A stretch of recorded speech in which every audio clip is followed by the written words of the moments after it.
You got the eye, baby. You got the gator go ahead. You got the gator go ahead. I think this is what I did last time. I hopped on the mic and I'm like,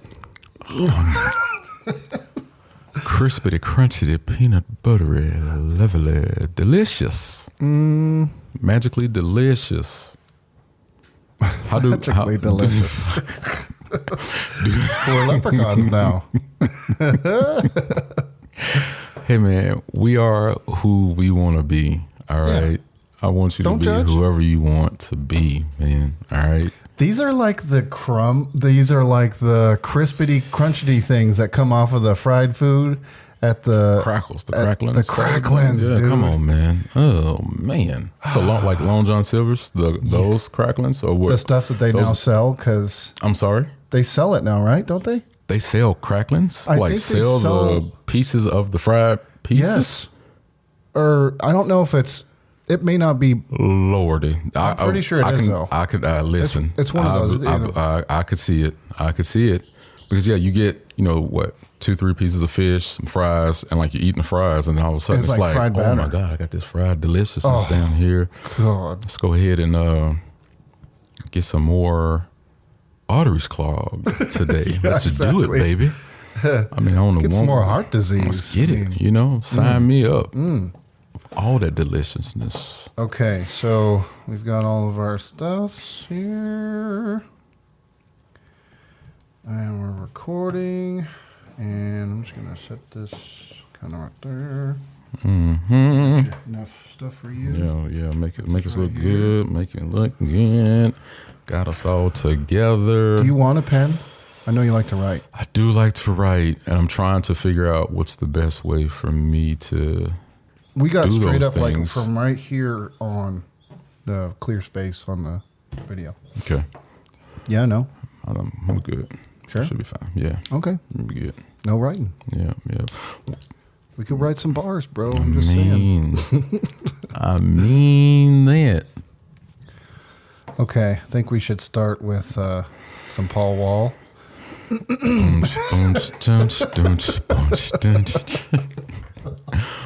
I hit the club, all the girls showed me love. Oh my gosh. Pine out the bar, got drank by the jug.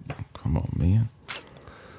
One of my favorite, okay, so I'll say this. Paul Wall did a remix with Kanye West on, Paul Wall was on Drive Slow. It's a song called Drive Slow that Kanye West put out. It's Kanye, T.I., and Paul Wall. And that verse that Paul Wall spit on that song was just amazing. Sick. I mean, it's like I'm thinking about it. You can see I have the chills just thinking about it because this was kind of when people were really giving Texas and Houston rappers like a giving them their flowers. They were really putting them on showcase. Although they've been rapping for years, but they were really getting that influence in the music game. And man, that song, that whole Drive Slow song is it's amazing. And we'll dive deep into that because there's some more. Hey guys, this is Paul. Just so you know, this is just going over some stuff that is hilarious, just conversation between me and Ray. But if you want to see the beginning of the episode, just skip to minute 11. We're going to see how this works. Okay, here you go. I want to see what you remember about that, but that's it, man. Wow. We're here. I've been really, I haven't listened to Paul Wall in a really long time, and I'm just remembering all the other artists that I haven't listened to in a long time. I'm like, oh God, man. You get your street cred back, man. Yeah. We're going to work on that this year. Yeah. We're going to get Paul the street cred back. You don't have to get crazy, all right? I don't need you wilding out in the streets, but we're gonna get some credibility. You know who has street cred is my wife. So she had an 80 something, the last really good looking Ford Bronco. Oh yeah. And it's the two door. She had this with the drop top. Or not the drop top, the what do you call it? You just remove the top. The target top? I forget what that's called. Hey, And she'd take it out, and she had a big subwoofer box in the back, and she dressed kind of like a cowgirl, but she'd be bumping tunes down real. the road. That's real. That's being authentic. I love it. I love totally true to herself. Yeah. Yeah. She's listening to like, so give me that toot toot and give me that beep beep. Well, they gonna counsel you for reps and R. Kelly. I know, They're right? gonna counsel us, but that was a jam. But I tell people all the time, here's one thing that's I love. Two things can be true at the same time. We're not gonna get too much into that. Yeah. But what I like to tell people is Robert Kelly is a terrible person. Okay, so Robert Kelly is the terrible person. That's the person who did all of those foul things to those people. R. Kelly. What you're saying there. R. Kelly is a musical. Kelly? R A Q R Q R. R. Kelly is a musical genius. So true. Two things can be true at the same time. So we do not like Robert Kelly. Robert Kelly is where he is supposed to be. But I will be lying to myself saying that, as you just referenced, Ignition isn't one of the greatest songs in the world. And number two, I Believe I Can Fly helped me through school. Listening to I Believe I Can Fly got me through my finals, got me through my Compians, got me to where I was able to graduate from school because that song put something in me and allowed me to believe in myself that I could actually accomplish this thing. I can fly. I can fly. Yeah. Come on, what? So good. What? Are we really gonna act like that didn't do something to the people? Oh my gosh! Come on, man. So that did something. So, but I just when he got into that last bit of I can fly, woo, and then did the woo, woo. Yeah. Then you hear bum bum bum bum bum bum bum bum. Then that choir, I can fly, fly. Fly, fly. And then it's like the speakers just start rumbling. Yeah. Come on, man. Oh, like that. Dude. And then when you're done with the song, you're just like, I don't know what to do. It's like, where direction do you go, man? Do you put some trap music on? Do you have to go to gospel? Where are you going after I Believe I Can Fly? Yeah, it's like straight up church music. Waka Flocka, or are we going to listen to Kirk Franklin, or are we... Donny Hathaway, where we going, man, after this, man? My emotions are all over the place right now. I don't know where you go. Where do you go? I mean, Seal. You can go to Seal. Okay, yeah. You could do Seal. I can't think of any of his songs off the top of my head, but I know Kiss on the Room. Yeah, that's the one. Yeah. Kiss. Oh. I mean, same time frame, Matchbox 20. Okay, what are we doing right now? All right, then. It's not on the same level. Well, it's not on the same level. But it's on the same radio station. Yeah. Matchbox. Give me Matchbox. Give me one Matchbox. Actually, I can only think of Rob Thomas now. I know. See and not see.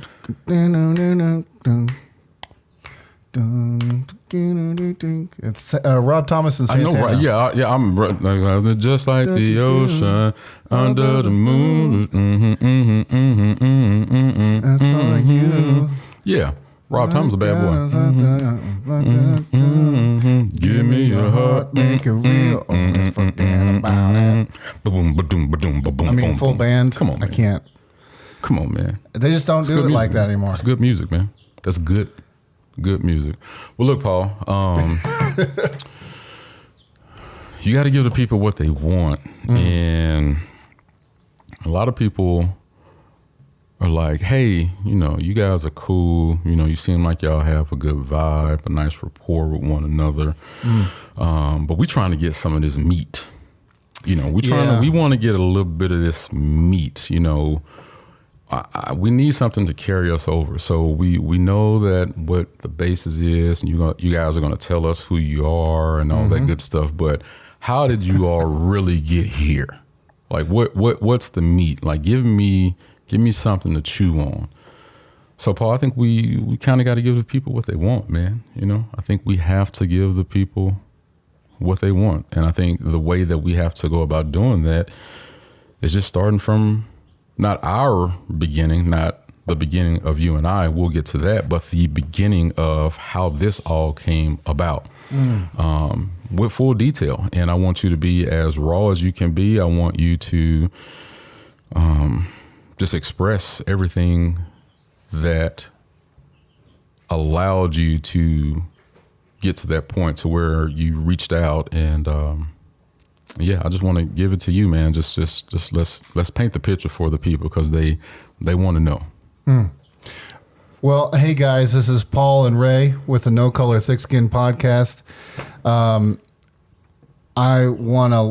just want to go through everything that you just said, and matter of fact, I would say I have prepared some absolutely delicious meat and potatoes for our listeners, but part of it is going through that episode I called. So the whole reason why, to answer your question, I called you is because, or what it was about, really. Why would I even want to call anybody about something that I had on my mind? Is I was watching a show called Atlanta, and this show I thought was awesome, and I still think it's an awesome show. The writing on the show is hilarious, and it's a lot of black culture stuff, you know, stuff that I don't know if it's true or not, you know, for people that live in Atlanta, Georgia, but you know, it's very, you know, informative on, you know, the day in the life of, you know, the main characters of the show. Yes. And this particular episode, so I was watching, I think, all the way up through season 2, got into season 3 of this TV show called Atlanta. And I got to episode 4. And so some of the episodes on this show they don't even involve the main characters of the show. It's basically like a sketch, what do you call it, episode where they're just putting people in a situation, like the viewer in a situation where they're watching something unfold, whatever it happened to be. And they're trying to convey a message, right? And this episode absolutely pissed me off. I'm not going to lie. It pissed me off for a couple of reasons. I'll go through those. But Ray, you've seen this episode as well. Absolutely, right? I have. So tell me what you thought. Well, the premise of that episode, and correct me if I'm wrong, I believe it's called either The Payback, The Big Payback, or something along those lines, to where there's payback for we can say slavery, I guess. So I guess reparations is pretty much the focal point of the episode.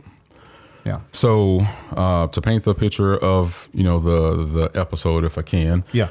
Just a gentleman, a well-known actor. I can't remember his name, but he's very, very good. He's actually he was in the Hangover movies. So he was actually in the Hangover movies. He was not. Do you want me to grab that not stuff? White Doug. No. Well, you remember, he's White Doug. You know, because you remember Mike Epps was like, hey, I'll be your Doug. So it's White Doug in the Hangover movie. So White Doug is the focal point of this episode. So White Doug, it looks like he's separated from his wife, or they're going through a divorce, and they have a child together. And during the episode, you're hearing things in the background, and it's radios or TVs or different things, or their media addressing certain things, and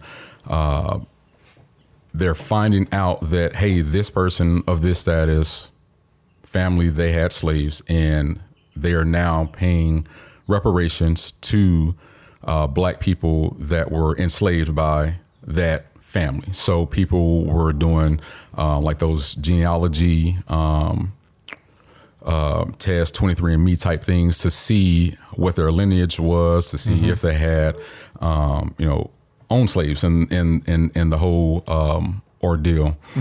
So you're just seeing like different people being approached and told about, hey, you all as a family collectively own slaves. You have to pay restitution, and here's the you have to pay the X amount, or you have to do this. It went as far as some of the people decided, hey, I don't want the money. I want you to walk around in a shirt that says I own slaves, 2 or 3 times a week, 5 so you days can a bring. week. So yeah, so I mean, it varied. You could be a couple days a week. You could pay a little money. You can wear the T-shirt. So man. it's you have to remember, like it's comedy addressing something real. Yeah. So that so there are funny parts to this. So long story less long, White Doug finds out that his family owned slaves. And he denied it for the longest, yeah. As he was talking with his daughter in the car, and she was a little worried, he was like, "No, babe, we never owned slaves. Like we were good people." And then he referenced how, I think he was from Austria or Austro-Hungarian. So he referenced that, hey, babe, we were slaves back in the day, and I couldn't be we didn't own slaves. Like we were enslaved back in our home country. So he's making those those waves. Then come to find out, they did own slaves. His family did. And then you see one night a young black lady comes to his home, and she's recording and being a little. She's doing the quote unquote stereotypical loud black woman type of a deal. What people want to make all black women loud and doing all this and that. So it was played up pretty big. And so he's just trying to navigate, trying to understand, what he's going to have to do, what he's going to have to pay, and just things are just like crumbling in his life. I don't want to get too much into the end portion right now. So, I want to give it back to you, Paul. We've come up to the point to where he's figured out that, hey, family was slave owners. I have to look at paying reparations, and I know that that did not sit well with you on that. So, what as you're seeing that play in front of you, what were you thinking? What were your thoughts? And I would like to hear that. Oh Lord. Okay. Well, what made me upset about the whole thing is that, so at the very beginning, you hear on the radio, it's talking about how somebody won a lawsuit. Yes. And, this black person was suing this white person, and they won in court because their parents owed them, their great-great-great-grandparents owed them money for owning them as slaves. Mm-hmm. And what they were doing is they were looking up their family names and stuff. And so this, they typecast the I guess the main character, this white guy that's going through a divorce or something like that. Yeah. And they typecast him as the white guy that has no clue that he has, these privileges or these things that white people never think about. Like one of the the opening scene is him in a coffee shop, yeah. Right? And he's looking, so it's him and a black guy that are both in line to get a coffee. And I think that I can't remember what the black guy was talking about on his phone, but this black guy's on his phone, and the main character, white guy, we'll call him White Doug. I forget what his character is. We love you, name. White Doug, man. You're great. Look, you're great, White Doug. All right. But he's like, this white guy's looking through cookies on the shelf. And he's like, okay, I'm looking through cookies and stuff. Well, this looks interesting. He's got his headphones in, listening to some kind of podcast or something like that. and he nonchalantly he gets called up to the register because the black guy just leaves the line for some reason, and I forget why. I don't know why. I think the young lady didn't realize that he was in line. Maybe he was standing in line. And as he was walking and talking on his cell phone, so she called White Doug up. Yeah. And so White Doug was like, no, he was here before. And then she was like, no, you come up. And he was like, yo, like I'm standing here. Is Just that what one- happened? I figured there was something that. Yeah, it was just Weird one of those exchange. weird. Yeah, just a But weird. the reason deal. why I bring it up is because this first scene, he puts these cookies in his pocket. As he's on the way to the register, he gets up to the register, orders his latte or whatever. He gets his latte, goes back to his car. He starts up his car and he's feeling around in his pocket, maybe putting his key in his pocket or something. And he pulls out the cookies out of his pocket. And he's like, he thinks to himself, oh, I didn't pay for these. And then he smiles and then he just starts eating the cookies and drives away. Now, the first thing I was like, is this the kind of episode that I think it's going to be? Because like I realize that, you know, in general, people of this skin tone don't really think through things when they talk about certain things with, you know, black people or people of other races or, you know, darker colored skin. You know, there is just, I hate to say racism, but there is a typecast for different races. There For just sure. is. And I don't know if that will ever Stereotypes. change. Yeah, stereotypes. Some people go with discrimination of how they yeah. do things. So Yeah, yeah. not full on racism, but you just have a Right. inkling that you know exactly who this person is based off of their skin. Yeah, well, you see him, you know, judging a book by its cover. Yes, Just straight yes. up like, oh, this guy's probably going to steal, or this guy's probably going to, you know, not tip, or this guy's probably not, you know, just whatever that happens. Anyway, so that's the opening scene, and I was like, golly, doggone it. And so as it goes through the episode where Ray left off, this person wins the court case suing the people, the white people that owned their parents, right? And as slaves. And suddenly this just sets off a chain reaction of black people suing white people and winning. And then the thing that drove me kind of the most nuts about this is because like I'm trying to get into, that was a weird noise I just made. I'm trying to get into the headspace of the writer of this show. And I'm like, okay, cool. So like you're making a case for like, you know, what could happen in you know, a distant future, or what would you want to happen? How would this fix things, or how would it play out? And so when the main character has a guy show up and he's like, "Are you this person?" And he's like, "Yeah." It's like really late at night. It's dark outside, and he serves him some papers, and he's like, "You've been served." And he's like, "What is this?" And you, throughout the first part of the episode, you knew this was looming over his head. Yes, like you could he's feel just it. You ignoring could it. feel it, especially Yeah. with the car. You can see the car in the distance. Oh, yeah. That the person who was serving him the papers was driving, so you knew something was going to be along those lines was going to happen for sure. Right. And so, so when he gets served the papers, this black lady's right next to the guys that served him the papers. and Literally. she's- Right next to it. there. And you couldn't really see her at first. Yeah. It was dark outside. And so she just kind of comes out of nowhere and she starts kind of, you know, yell talking. My name is da-da-da, and you are this person, and your parents. Yes, yeah. you know, I found him. This is him. This is gonna be my house. I'm Oh my coming gosh. here. This is mine. Yeah. All Yeah. So she's like, this is mine. This is my. Oh, this is a gorgeous.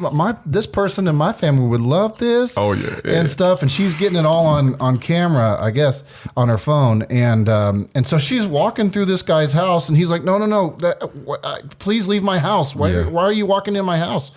And in my head at that moment, I was just like, no, this is not how this would go down. But then I was like, oh, maybe it would though.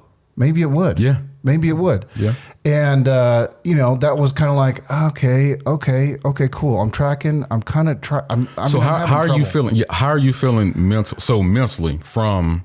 And we're going to get back into the story because there's so many more things we want to talk on. Yeah, absolutely. So as you are sitting there and you're watching this, I want to feel like your body emotions. Like where's your mind? Where's your body? Is your heart accelerated? Are you anxious? Like what Yes. are you? Is your blood boiling? Like where are you as you're watching this woman walk in this man's house, who she doesn't know from Adam, telling him that this is all going to be mine. I'm about to own all this. What are you feeling as you're watching the episode up to right now?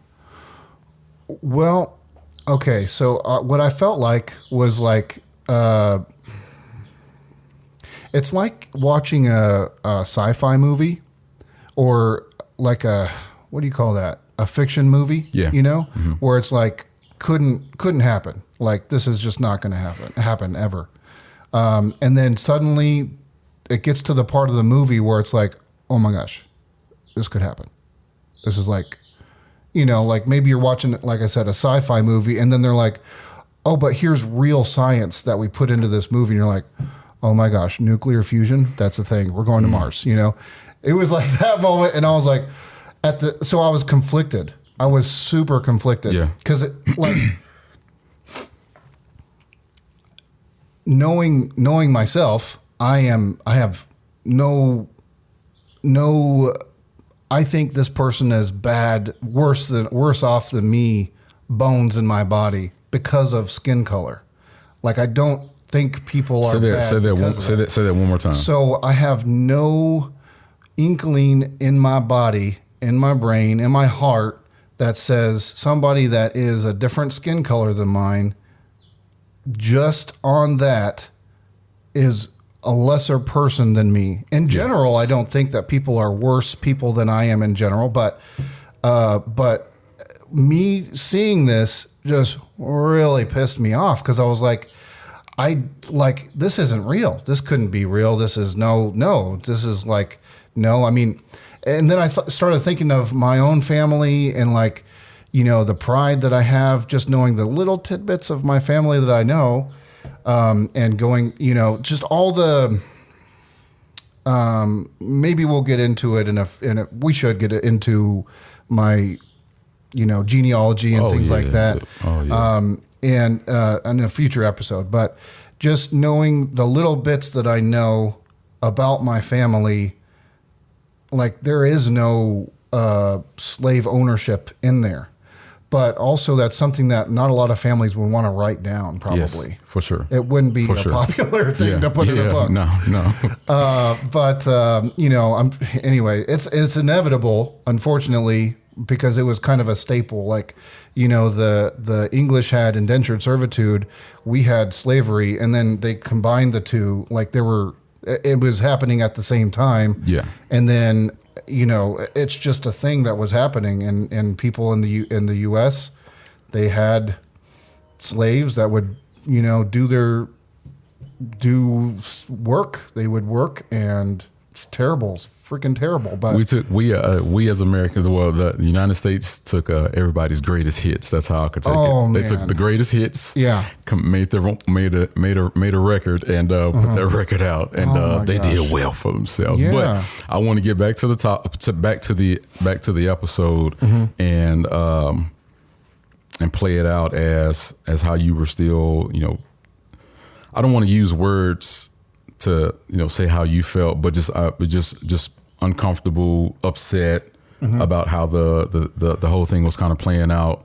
So we start to get to that point where I can feel it right now. I'm there again. Oh, this is real, baby. This is real. I love it. I love it. You getting a little red. You starting to match your shirt. I love it. I love it. I love it, Paul. Yeah, I get splotchy when I get nervous. A lot of people said I got nervous in the first episode, and I was like, I really didn't feel nervous. I think I was actually just, you know. Oh, you're pretty calm. I thought you came off really good. Yeah. Yeah. But yeah, we feeling some kind of way right now, baby. I'm loving it. Okay, so so he so let's get. I remember he went to he got a message from his ex-wife or whoever, and she was like, "Hey, we need to talk right now. Come to the house." So he goes to the house, and he's trying to see his daughter, and she's like, "No, like, hey, we need to go ahead and finalize this divorce. You want to know why? Because I don't want anything to be associated with you. I'm trying to keep my money the way it is. So, hey, look here, it's done. it's over. Like, we're not gonna try to, reconnect or anything like that. It's over, because if I'm married to you, then that means that I'm gonna be in jeopardy. Then that means our daughter is gonna be in jeopardy if I haven't think. No, we're not doing it. It's stopping right here. So you're gonna take this on. That's on you, partner. So he's, pretty much on his own. Tried to go back to his house, and the lady and her family, they, then took over the house. They barbecuing, they having drinks, having a good old time. So then he leaves and he goes to that hotel. Now, so he goes to the hotel. He's in the hotel, in the room, has an emotional moment while he's in the room. Then he goes downstairs. And so he's downstairs, and we got White Doug sitting here, and then there's another gentleman sitting across from White Doug. Oh my God. You know where we're going. You know where we're going. And this is what that show does. It's the arcs and the ebbs and flows of how this show uses emotion is insane. It just takes you to so many different places so fast, and you think you may know that it's going this way, then it goes that way. It's a phenomenal show. So they are sitting down in the lobby there, like at a bar. The guy across from Doug, he's drinking, having a beverage, just kind of collecting his thoughts, type of a deal. He and Doug, they start to talk, and Doug is like, man, I can't believe all this stuff is happening. Like, this is just terrible. Then he referenced how, his family were, enslaved, and the guy across from Doug was pretty much like, hey man, that means nothing. That's not what we're talking about. Like, we're talking about this right now. Yeah. It was terrible what happened. Horrible things happened. I'm in it right now. I'm going to have to, just take on what it is that happened and try to rewrite these wrongs. And, maybe it's not so terrible. Hopefully something good can come out of it. So he's speaking so positively. Now, I'm just going to go on a tangent. As I'm watching this, something is coming over my body to where, like, the hairs, some doesn't feel right. I'm looking at his eyes. Some doesn't feel right. I'm getting the chills. My nipples start getting hard, not for a good reason. So I'm sitting here and I'm like, oh man, something is about to happen. It's like, it's a slow building tension that's going on. But it's not negative, because this gentleman, he's speaking pretty much positive towards the reparations things happening. He's not just downing it so bad. And so he's trying to just let Doug know, hey man, just do what it is that you have to do, right the wrongs, like try to be better. So the gentleman gets up, he goes outside. And so as I'm seeing him outside, I'm like, okay, it's about to happen right now. So he's outside and he's sipping on his drink. And so you see Doug, Doug is sitting down. So they're showing Doug, and they're showing the gentleman outside the window behind Doug. All of a sudden, he takes another swig of his drink, pulls a firearm out, and gives himself some lead poisoning. Right in the brain. I want to say that he took his life right there, and he was just like, I'm done, I'm out of it. So he was speaking so well and saying all these things. And he just was like, nah, I've had enough. I'm done. And he took himself out. And that was a lot, man, because you have to look at it from, if we're going to have these conversations, and we'll get to what our personal feelings are on reparations and things. But if we're going to look at it, we have to look at it as, hey, man, like, this isn't going to be easy for everybody. Like, I mean, some people are going to hurt. Some people are going to be upset. It's going to be a lot of different feelings towards this topic and towards what should or shouldn't happen or may happen. So some people who may be on the other side are going to be hurting, and you may not even know that they're hurting. So that was real, that was like one of those breaking points in the show, to where it's like, man, like, this is real, and it could really do some things to a lot of people in various ways. Yeah. So two things. I realized coming into this before I ever watched the show, I had already kind of like, you kind of learn things through life, and you're like, okay, well, this opinion goes here, and okay, I've thought about this before. You got all these things in the back of your head, kind of sorted out, kind of like we were talking about before, and okay, this is settled, and that's why I absolutely do love to have my perspective challenged on certain things. Some things are kind of annoying, but this was something that I really hadn't thought from other perspectives on, and I usually do. So that's why it really caught me off guard, and I was pissed. I was like, man, I don't understand. As far as I'm trying to think in this moment watching this episode, I'm trying to think like, didn't they say, like, how was reparations supposed to work anyways? Like, how was, something about a mule and 40 acres or something like that? What it was supposed to be was that you, I believe it was either each slave or each family that was a slave, or I'm not the particulars, but it was 40 acres and a mule was what was supposed to be given to slaves, people who were enslaved during that time. And, as we know, and especially in the area that we live in, land is greatness, man. Land is amazing. There's so many things that you can do with land. And then you have something to tend to that land with you, so you could have farmed, had some crops. You could do a lot with a mule. A hell of a lot. And also, with generations, and that's something that we will have to talk about, as well as if those 40 acres and that mule, and then if, let's say, one of the children married into another family, and then they inherit these 40 acres, and you have these 40 acres, and then now this son has 60 acres, and then this son goes with this one, and then now this grandson has 90 acres. So that's where that whole thing of generational wealth and having generations of financial backing that could have come from that 40 acres and the mule, and it just wasn't. It was just something that was promised and never given. Right. So exactly, that's a broken promise. Yeah. No, I mean, bar anything else, that was a very serious broken promise. Big time. And there's plenty of those in U.S. history. Now, I want to stop and say I still do have one more thing to say about that last bit of that episode, but I do want to say I am definitely pro-America. I'm pro what we have to offer in the United States.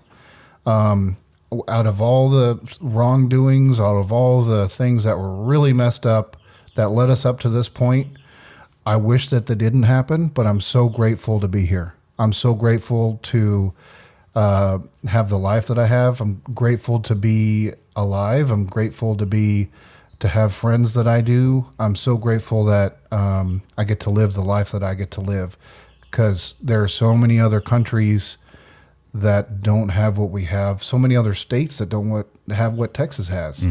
I'm very blessed. I feel like I'm very blessed. For sure, Paul. And just it hurts my heart, and just the way that we as Americans, the divide that a lot of people have.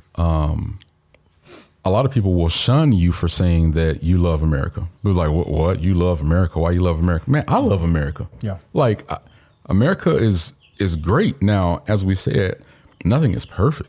Like, and there have been some wrongs that have plagued a lot of people, and there are wrongs that need to be corrected and dealt with, and things should happen. But at the whole essence of it, America in itself is greatness. I love America. I don't want to go and live in North Korea. I'm not trying to live anywhere else. There's so much that's here that we have the abilities to do just some great things. Like we said, nothing is perfect, but I don't want to be anywhere else.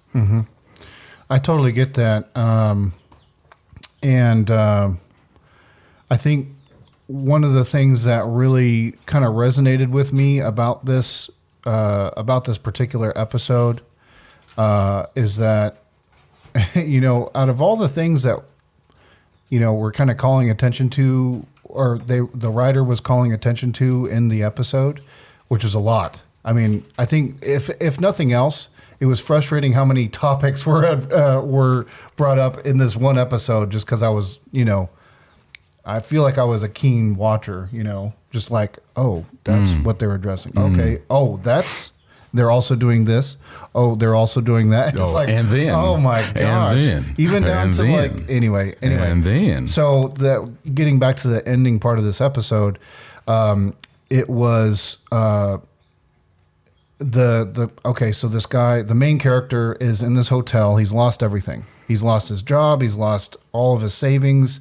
He's staying at this hotel because it's all he can afford, and who knows how long, right? And so he's talking with this other white gentleman that also had everything. I don't know if he had everything taken away, but he's basically like shunned from society. And it's this guy that's, telling him some positive things. And basically what he's doing, not the main character, but this other guy, he's saying, he's kind of like setting this guy up for the expectation, like, did you think that nothing would come from this? Like, did you think you were just going to get away with that?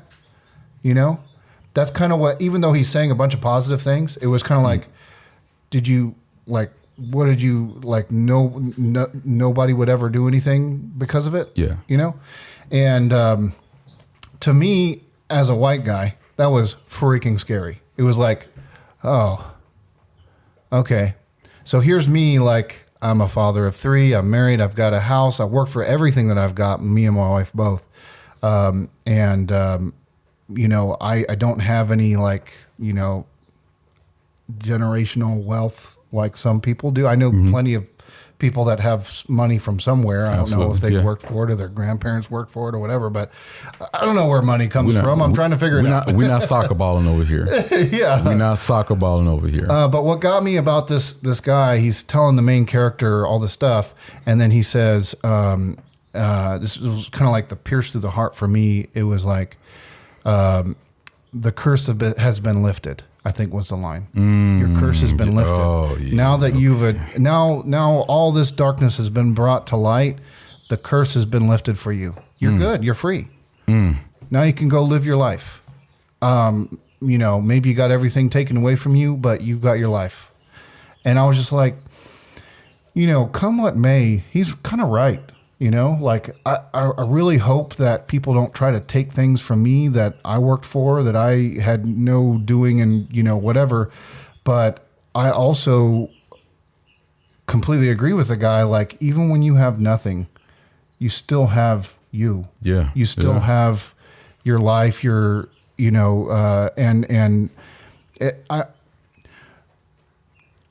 be honest. When I called you about this episode, this was kind of like, I had a lot of other things built up that I really wanted to ask a black person. Like, hey, what's up with this? I just what's up with that? Yeah, like just trying to figure out things, But this was just the icing on the cake, and I was like, oh my gosh. What I didn't even make it this far in the episode. I was so pissed. I was like, so Ray and I rewatched this episode this week, and I watched that last part of the episode, and I was like, okay, so the writer did do a good job. Okay. And the very end of the episode ends with the main character is, you want to go through that? I was going to say, the curse has been lifted, man. That's powerful. Yeah. But I'm saying that's so powerful because all it is just saying that, hey, man, we want to right the wrongs, right? Taking a little bit of taking some accountability into this thing, right? Man, some bad things happen. I may get looked at differently. Some things may be awkward here and there, but man, some bad things happen. We know that some bad things happen. Let's try to figure out how to get it to a place to where you all are comfortable, where we can assist and help however that is. And who knows what that whole thing is, and we'll get into that. But that was profound. And and it's good that you were able to rewatch it, pick up on a few things and not be so emotional, but it's sad at the same time that you were not even able to express publicly, like, hey, what's going on here? Yeah. If you would have gone on Facebook as Paul, cisgendered white man with a, so if you as a Caucasian male, I would have gotten beat just up. went online and said, hey, I'm watching this episode and I don't understand what's going on. Yeah. Can someone help me, enlighten me, or share with me? And you could have, even though you were upset at that moment or your blood was boiling, and you could have been as nice and positive as you wanted to be, and you would have been eviscerated. They would have come for you. They would have said, you should have known this. You should have known that. You should have been educated on this.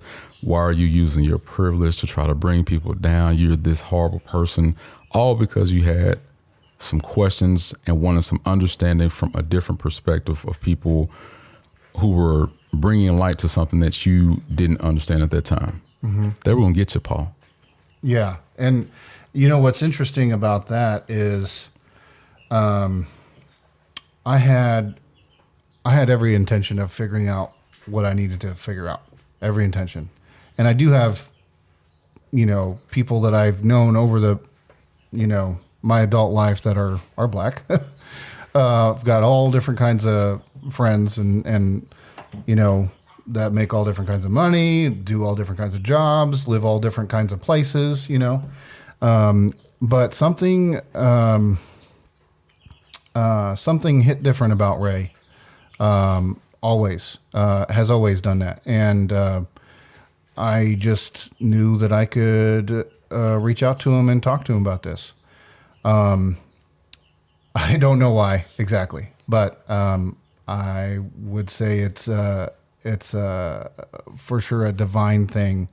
The reason why I even thought, get in contact with you in particular about this, I was like, man, and also you were very open to talking about things. I think I reached out to you originally on. I was going to say what happened was I was at work one day and my phone went off. I looked, I saw I had a message from Paul. I was like, oh man, Paul, because it's always been great interactions from us, and we had just ran into each other in an unfortunate situation, and so we were talking about a few things that just with life and things. So I saw a message from him a little later after that, and I was like, huh. He was, hey, I want to talk to you about a few things, and I was like, man, like if you give me a moment. I'm just trying to tidy up a few things at work, man. I would love to, talk to you about anything. And so we started that conversation at that moment in time. And I said outside my job, I think we spoke a little over an hour. It was a while. And we were just going back and forth, respectfully, open, vulnerable, talking about different things. And that's just continued to happen. But I'm just honored. I'm glad that you were able to, come to me and talk to me about those things and the things over the years that we've spoken about. But I'm just glad that we are now trying to have these conversations and do these things. But with the show and coming towards the end, I want to take it to the very, very end. Mm-hmm. So right at the very end, he gets a job and he's working in a restaurant. Yeah. Okay. Now, if I get emotional, man, I'll just get emotional. All right. I ain't a thug. I ain't trying to be hard. I'm not that guy. I'm in tune with my emotions. I get emotional sometimes. All right. Yeah, so Paul, if I get emotional, I just get emotional. I'm not trying to get emotional. I'm not trying to play on anybody's feelings or anything. But so at the end of the episode, Doug, he's at work. And they're having like a team meeting, and they are like, hey, everybody go ahead and start the shifts. But if you are someone who is participating in the reparations, see me afterwards. And I think you can say like, hey, of my earnings today, I'm going to give 5%, 10%, 15%, whatever. I'm going to put that towards my reparations deal that I'm taking on at that time. So Doug was like, "Yeah, I'm gonna do 15% today." So 15% basically, it was like a garner of their paycheck.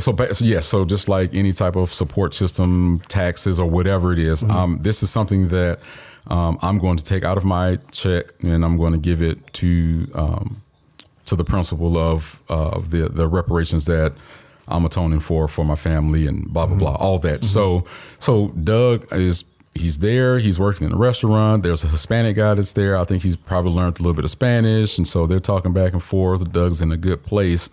So I'm watching this and I could feel, I felt weird because I'm looking at all of the different characters who are in the kitchen. And maybe this is my stereotype. Maybe this is me stereotyping what I'm accustomed to or what I'm used to seeing in my life. I worked in a kitchen.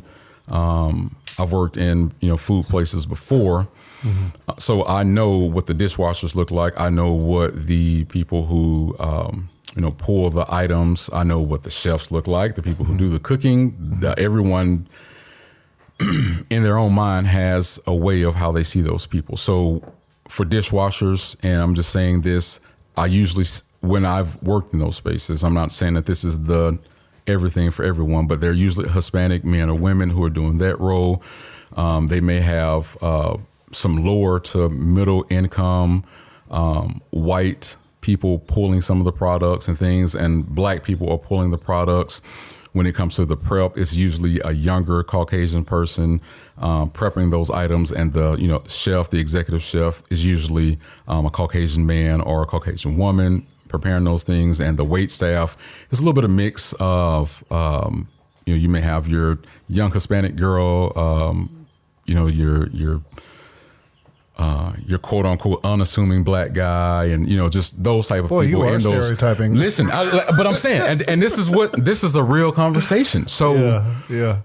that's what I'm used to seeing. So I'm watching this last scene, and I'm seeing white people as dishwashers. I'm seeing some of the young black kids are doing the prep work. I'm seeing black people as cooks.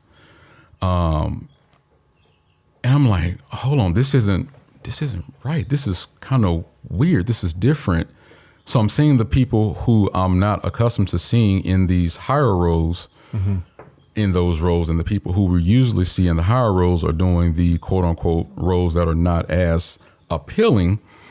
And then I see White Doug. He's just your run-of-the-mill Caucasian man, middle-aged. He's a waiter, and I'm like, this is weird. So he gets the food from the black cooks, and he's going up the stairs. And it's a nice restaurant. It's presented to be this Swanky. immaculate, just beautiful. Yeah. I mean, we're talking, Three Forks, Nick and Sam's, big time, big, nice, beautiful restaurant. And it is full. Full. But the patrons that are there are black. A lot of black people are there, and it's not black to where it's like just a bunch of old black people or just a bunch of this. It's a very good mixture of just black people who are in a good space. There's no fighting, arguing, or anything of that nature. It's happy vibes. It's good feeling. And Doug is just serving them. Then you see a couple other Caucasian, wait staff there doing the serving, and I cried. I was laying in my bed watching this, and I started to cry because I was like, man, my stereotypes didn't even allow me to even think that this was something that was real. And now I'm seeing this, and it's not quote unquote black people in like a ghetto deal, or black people in a lesser than restaurant, or black people in this one space. It's just black people just being Americans, out having a good time, enjoying themselves in something nice, spending money, having a good time. And man, I cried. That did something to me emotionally that I'm still trying to figure out why it had that much of an effect on me. Like I said, I don't know if it was just the whole arc of the whole show, but man, that did something to me at the end. I don't know why, man. It did something to me, man. We would love to know what you guys think about this episode. You should definitely watch it. It's on Hulu. I think you can get Hulu free still. I think they run a bunch of ads. They always run some specials for sure. Yeah. Always running some specials. Yeah. But through the end of that episode, I realized that, you know, the writer coming up with, or the people coming up with the concept of this episode were really just flipping everything on its head. And I was like, okay, I get it. And I like movies and TV shows. I don't watch too much TV at all. I watch a lot of movies, and but for me to watch this TV show, I was like pretty invested. Yeah. I mean, I was like all for it, and then this episode hit, and I was like, ouch. It wasn't so much that I was, afraid of the outcome, or so far out of my comfort zone or any of that. It just kind of like the ending scene for you. It just shattered the mold of, all these pieces of things I thought I had like lined up, like, okay, I've thought through that. You just put it away in the back of your mind. This was just like a whole nother level. And I try to take as much perspective in as I possibly can from people that think differently than me, because I think it's interesting. So I end up talking to a bunch of different types of people, and I just had never thought this through. None of that, the last bit of the show really, blew my mind as far as that stuff goes, because I just assume that kind of stuff is normal. Yeah. Yeah. And you're not wrong to assume that, because that's the life that you live, and that's what you've seen. Yeah. And you're not. I've really only seen that, when it comes to that. So, the end of the episode, like I said, I didn't even make it that far into the episode before I was like, I need to call Ray. I need to talk to somebody. And then, so you talked about so I was at work and I was just finishing up my work day, and I call you because I'm like desperate for somebody to talk to. I could feel that. Yeah. I could feel the desperation and the want to understand in your voice. I could feel it, man. Mm-hmm. I could feel it. And I was emotional. I was just, it's just a weird feeling to have when you're at work.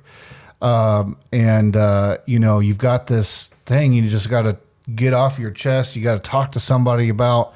And you and I, after you and I kind of got on the phone, kind of figured out the situation, I'm like, hey, man, I just need to get a level set here. Is this really like what black people think about? Is this really what, is this real? Because like I grew up in a military brat. I grew up with everybody and anybody was my friend, or they weren't, or they were an acquaintance. And, I didn't know anybody that was really in poverty. Mm-hmm. Maybe I was sheltered from that. Maybe it's just because of the situation that I was in. I know I was a little bit sheltered when I was a kid.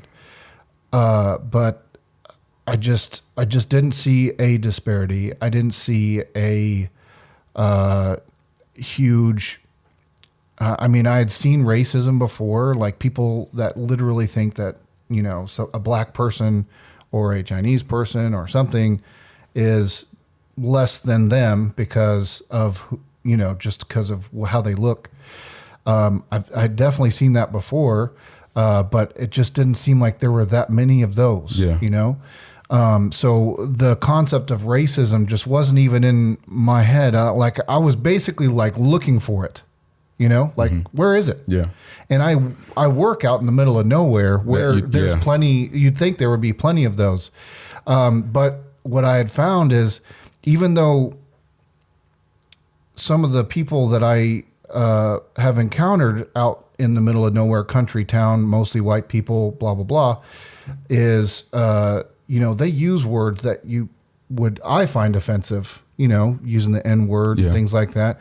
But they're not actually like saying that black people are bad. That's just the word that they use because they're country hick folks,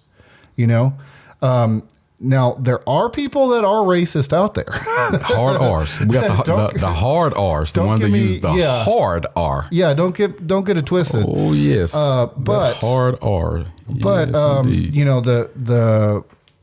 The people out in the country, most of them couldn't care less about what color you are. They want to make sure that you can work. And if you do work, then you're just you. You're not a black, a white, a Hispanic, a blah, blah, blah.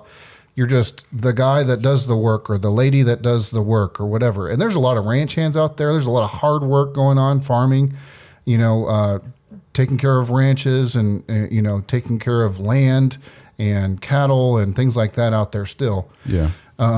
So anyway, I digress. When I got you on the phone, I was very emotional to hear that you had experienced racism. Somebody that I knew that had actually experienced, some kind of prejudice and some kind of this and some kind of that. And I cried my brains out. I just couldn't, not because I was surprised that racism was real, not because I was surprised that somebody had treated you poorly because you're black. I was surprised that somebody that I knew was being treated unfairly, and that just bothered the shit out of me. As it should, as it should, because if you know someone, and we never fully know everything about a particular person, but I try to wear I'm an open book. I try to be as open and honest and vulnerable when I can be. And I'll tell you something that we need to talk about. Being vulnerable isn't necessarily about just crying. Being vulnerable is sharing an experience that someone can use against you, and you're okay with that person using that against you because you're open book. So I can be vulnerable and saying something without crying. The tears aren't necessarily a part of vulnerability. Right. When you can be emotional, that's great to have an emotional release, but please do not conflate being vulnerable and being emotional. Having to cry. That's not it. So me, It was just that me being emotional. able, but with me being able to be vulnerable with you and just talk with you and share experiences that I haven't spoken to anyone about, it was a lot. And I know it was a lot for you because I can hear it in your voice, and it was almost as if I was. And I'm not to belittle you, Paul, so please don't take this as a negative. It was almost as if I was speaking to a young person who, bright-eyed, bushy-tailed, was living in this beautiful, wonderful world that knew that, hey, there were some things that happened over there on the train, over on the other side of the train tracks. There's some things that, you're not supposed to be somewhere late at night, but didn't really know that, like, hey, even the people who you know and who you feel are good people get treated X, Y, and Z way. So it's something that's ever flowing. It happens, and it does suck. But the one thing also I wanted to discuss about the episode and how there were two things that the author did when it came to certain people who got their reparations and other people who got their reparations. So in the middle, you saw like a girl like they had people with Lamborghinis, getting Lambos and doing all type of crazy stuff and just spending money on crazy things. And I'm glad that that they went that route to show like, hey, there may be some people who are going to do the extreme this way, and there may be some people who are going to get it together and try to do something positive versus just buying Gucci belts and going to the strip club and just doing this and just doing stereotypical things that you think that people would do if they were to get some type of reparations. Like there's a way to where reparations can be given to people. The economy can be great. These people can make great decisions and it can actually be a good thing. So I'm glad that they touched on both sides. Right. Yeah. Like what would, yeah, it kind of played with the idea of what would somebody that suddenly got millions of dollars, what would they do with it? And of course, you know, he was kind of gawking, driving past a gas station where some black guys were talking outside of their brand new Lamborghini party, getting some gas. Party. And he's like, just, you know, like what in the world is going on? What the heck is happening here? So, you know, and all of that stuff aside, you know, I had thought through reparations a long time ago, and I'd listened to people talk about it, and I don't know if it's ever going to happen or if that's, even if it could happen, if it would be a good thing necessarily, because I don't know what giving a bunch of money to people, you know, now would do. What would it do? Mm-hmm. I don't know. Mm-hmm. But I think it should be talked about. It should be just like anything. It should be on the table. Things that anybody thinks of should be on the table to talk about. But you know, particular to this podcast, particular to us, you know, I like to think. So the reason why I consider myself a conservative in most ways that I think is because most of the time has told a story over and over again of the same things. Mm-hmm. And never have I don't think there has ever been a country ever even thought about giving anything back to a group that has been disenfranchised other than the United States up until a certain point, you know? Like I'm sure that there's other countries that have done, you know, some kind of, like here in the United States, we've got programs. I know Germany did something with the Holocaust with the people with the Jewish people. I know they did something. I don't know about that, but I know also I think a topic that like that you were about to say, like you saying, like the programs that are out. Mm-hmm. You know, there were the thing with reparations is for me. Mm-hmm. You know, we've seen, you know, the United States government do some things for Native Americans. We've mm-hmm. seen the government do some things for Japanese who were done wrong during I believe it was World War II. I believe it was two, but camps. Did some bad things. And they atoned those things and made those things right and did right by those people. I think the only thing is for mm-hmm. right now is like, anytime I hear someone who does not want to talk about reparations or talk about slavery, so I was like, hey, you know how long that was so long ago? Like what? Hey, everybody is on the equal playing field now. So why do you need to get something now, or why do you need this, or why do you need that? Like, no, like pull yourself up by your bootstraps and do all these things. You know all those cliche sayings, and it's just like, what are we doing? And that's why I always try to break down the 40 acres and the mule and how certain things are passed down to mm-hmm. where, hey, if I didn't have those things passed down to me and to my mother and to my grandfather and to my great-great-grandfather, if those things weren't passed down, then I wouldn't be at the same level as you are. There is a disadvantage. I'm not saying that I'm out here struggling or I'm doing bad. I am thankful. I am grateful for the life that I have. But also my life could be different. Mm-hmm. I could have a different life. And another thing is reparations doesn't necessarily always have to be about a monetary thing.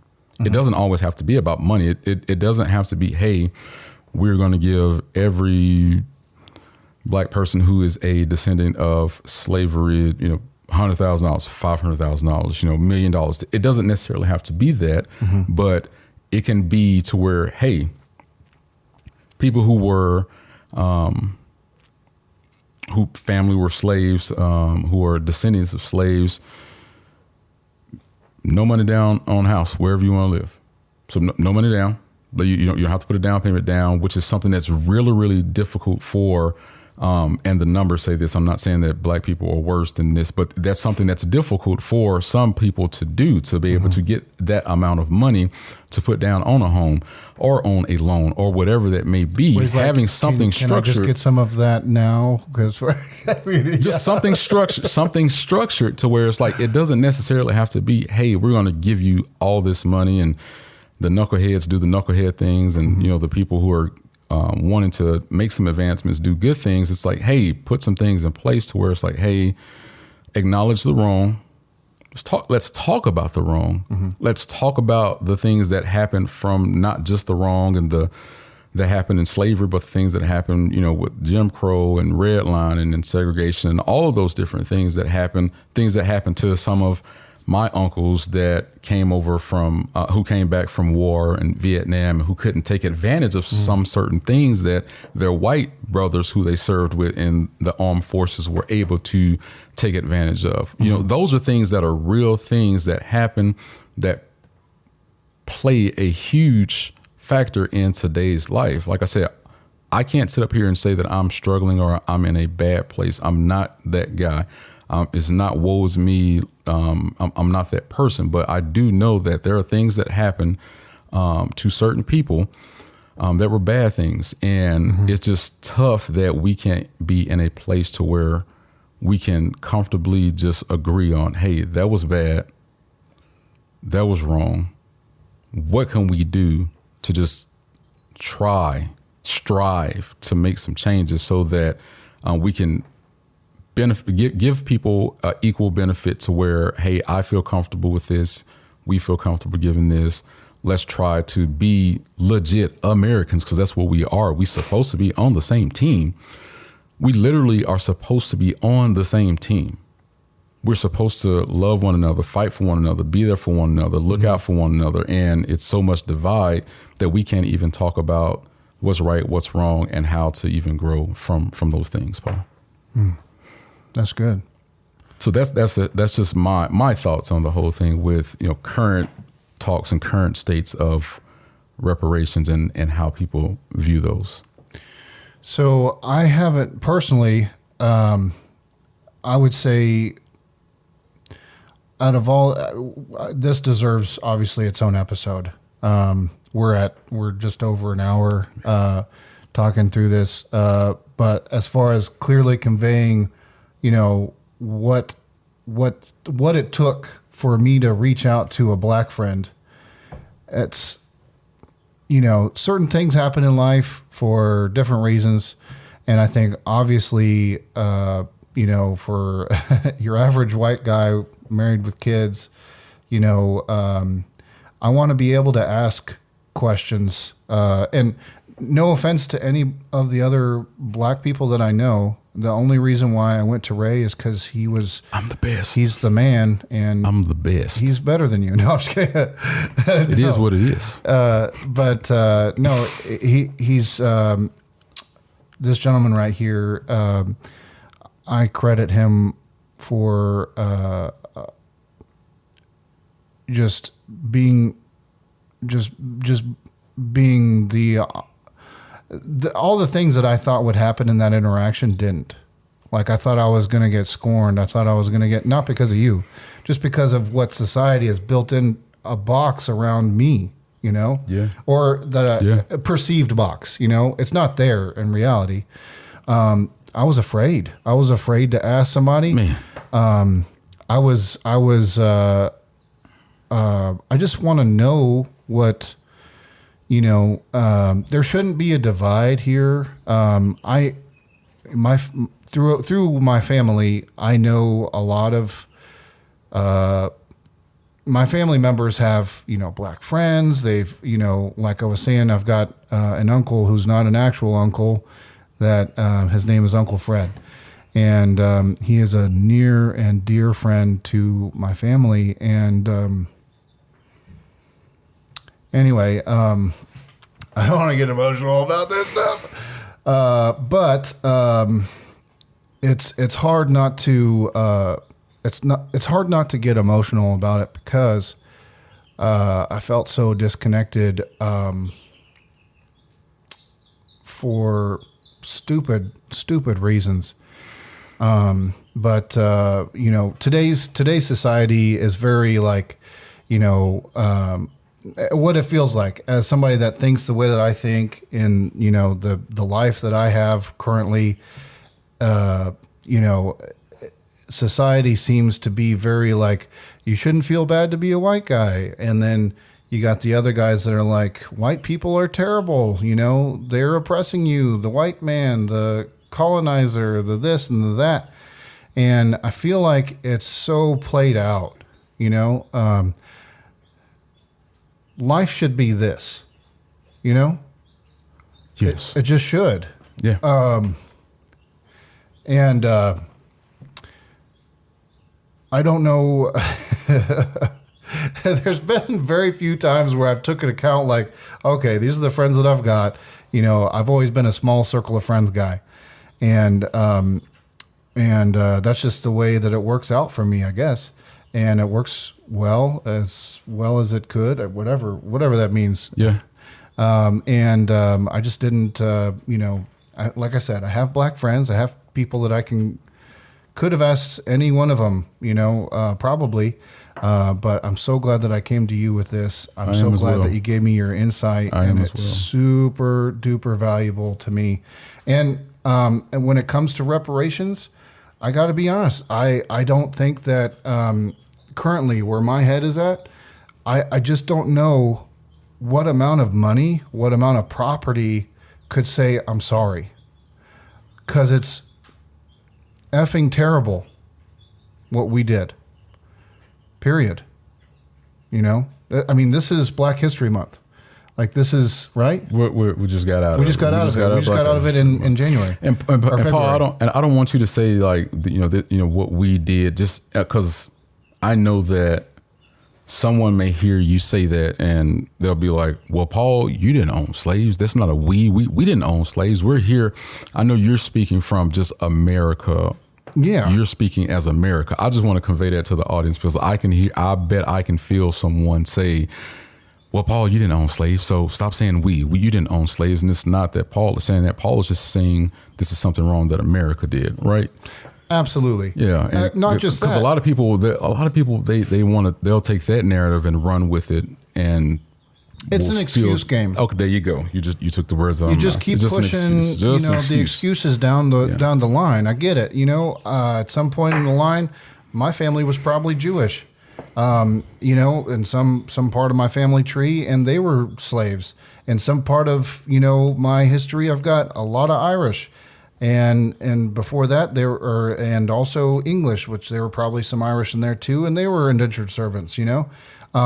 The point is, you know, when you learn a lesson, you should always remember this kind of lesson. Yeah. And but you took accountability. You took accountability in learning. You know, like I said, there's nothing that you per se have to do, but you took it upon yourself to take it to the next level of, I went through discomfort. I went through feeling a certain type of way about this.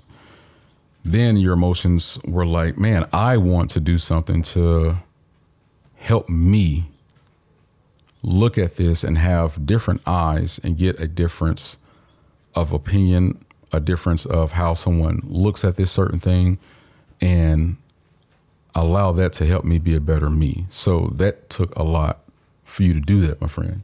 And I tell you all the time, I don't take that lightly at all. In the world that we live in, the way I feel when it's 10 o'clock at night and I just want to go to the gas station and, you know, get some gas, probably get something to drink. And I see people look at me get out of my automobile, and all of the wrong things and the worst things that they can think about someone are going through their head at that moment in time. Now, what's right, what's wrong, I don't know this person's life experience. Maybe they've had bad run-ins with gentlemen who look like me. Maybe they've had bad things happen by gentlemen that look like me. I don't know. But for you to take it upon yourself to say, hey, like, I don't want to keep doing this. I want to figure out a way how we can make things better, how I can be better, because you have to change what's in you first before we can get out and try to help other people change or have a different way of looking at things. So for you to take that first step, man, I just want to say, man, I truly, truly don't take that lightly. Thank you. Yeah. I truly don't take it lightly at all that you would even talk to me about it. It's just, in general, it's an awkward topic to talk to anybody about. That's, the what I tried to say the first episode, the opposite color. Oh my gosh. In all reality, black is the abundance of color and white is the absence of color. Well, if we're going here, we're talking about melanin and how the sebaceous this isn't white. This is like kind of pinkish red. It's definitely white meat. That's a lot of white meat. You got a hell of a lot of white meat on your belly. Hell of a lot of white meat on your partner. Yeah, but I think that will if we put a pen in it now, I think that'll lead us up to a good episode about really thinking through reparations. For sure. It deserves its own episode. For sure. But obviously, thank you for bringing me through that. And bring it through the other side to the light and the other side, and to wrap up our conversation that him and I had, I just want to say that he enlightened me with, like you said, going to a convenience store and you got to keep your hands out of your pockets and keep your hood off your head. You want to stand away from the aisle. I think you said something like that. Stand away from the stuff. You gotta when you go to a restaurant, maybe you don't get served at all. Maybe and you're ready to spend some money. You're dressed to the nine. I'm here, baby. I got this $47 in my pocket, baby. I'm trying to give it all to you. What are you doing? Can I just give you this $50 bill? There's a whole list of things, Paul, that are just ingrained in me. And I know we're going to wrap this up, but yeah. I'll say there are so many things that are ingrained in me that I put in place way when I was 13 years old of how I had to walk into a room, speak to people. As I'm in a restaurant or a store or anything, there are things that I have to do, that I have to make people feel comfortable, and I have to make people feel this way because I want to live. Because if I make people uncomfortable, this isn't to appease someone. This is so that I can continue to live, so that when I was young, I could go back home and I can be with my family, so that now that my children can see me. So if I have to walk with my hands to the side so that people can see my hands, this isn't me trying to make someone else feel good. This is so that I can be in a place to where I know that I'm going to be able to go home and I'm going to be able to be safe out here. So it sucks that I have to do those things, but there's just a long list of things that, yes, I do on a daily basis, no matter if I'm mad, upset, hurt. When I walk into a space, I try not to give off any negative energy at all to anyone. I try to give off that positive, even if it's a fake smile. I've mastered it. I try to do that so that I know without a shadow of a doubt that I'm able to go home and see my babies. So you've mastered the RBF? Oh man. Well, resting bitch. I mean, I try not to have a resting bitch. No, you've mastered not having it. Yeah. Oh, yeah. I've mastered not having the RBF. Yeah. I'm not walking around. Yeah. No resting face over here. No. Smiles. You are a big guy. I'm a thick boy. Okay. I'm a thick boy. Yeah. You're kind of intimidating. And in the line of work that I do, when we talk about it, and I tell you, when you open the door and you see old Thickums standing there, and you ain't never had a Thickums walk through your front door, it's like, ooh, wait, what's about to happen? But I go out of my way to make sure that experience and that moment and that process is a pleasant experience, as pleasant as it can be in that time. So, but yeah, I've mastered it, and fortunately, I will teach those same things to my son and to my daughters, but mostly to my son. You know, I will say this: if you're talking about trying not to act like a fool in public, I was taught that. Yeah. If you're talking about obeying cops' orders when they pull you over, I was taught that. Yeah. If you're talking about going to a restaurant and having to flag people down because they just have no freaking clue what they're doing and they're swamped, you know, but we're not talking about that. We're talking about extra things that a person not this color has to go through because they're this color. And they have to like it. I mean, that's the part that got me so emotional about our phone call, is that I was like, I don't even have any reference point. I wouldn't even know, you know, you're not trying to make it out like you're naturally acting the opposite of how society is. You're saying that you have to do different things so that people don't think you're trying to rob them or trying to, you know, act a fool or whatever. And that's crazy to me. It's crazy. Yeah. I mean, that's crazy. Yeah, it's wild, man. It's wild, but that's just the world now currently that we live in. And can I say that things have gotten better? Absolutely. Can I say that, you know, things aren't as bad as how they used to be? Absolutely. Like, you will never catch me, like I said, being the woe is me, please help me this, I'm suffering here. I'm not that guy. I promise you. The white man's keeping you down. The white man always got his foot on my neck, and I'm sick of it.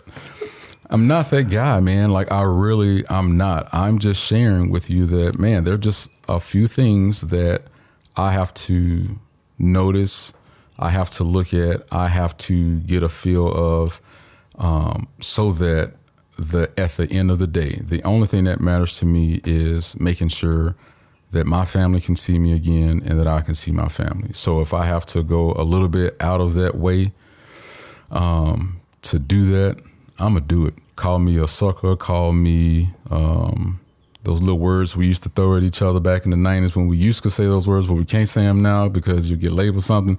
Call me whatever. No, I ain't saying it. Call me whatever you want to call me. All right. You can do that, but I'm fine with you calling me that because, like I said, at the end of the day, it's just all about me being safe, man. That's it. Ladies and gentlemen, this is the end of the episode. This conversation, I mean, these kind of conversations can go for hours. We're at least we've been recording for an hour and a half. I mean, the full episode may not be this long because I might shorten it a tad. Just a little bit. Just a little bit. Just get a little haircut. Cut a little fat off. Not all the fat, just a little bit. You know, just trim the fat. Just a little bit of fat back, you know. So thank you guys for tuning in. We really appreciate you guys. We're going to have more solid episodes for you like this one. I feel like we addressed a lot of things here. And this is just getting started. This is just where this podcast was born. So, we about to go deep. We're about to go, hey, we're about to go deep, stay down long, and come up dry. All right. Now, I don't know what he just said, going deep, getting wet and coming up dry. Cause let me tell you, your boy nope. Thank y'all for listening. Peace. See y'all.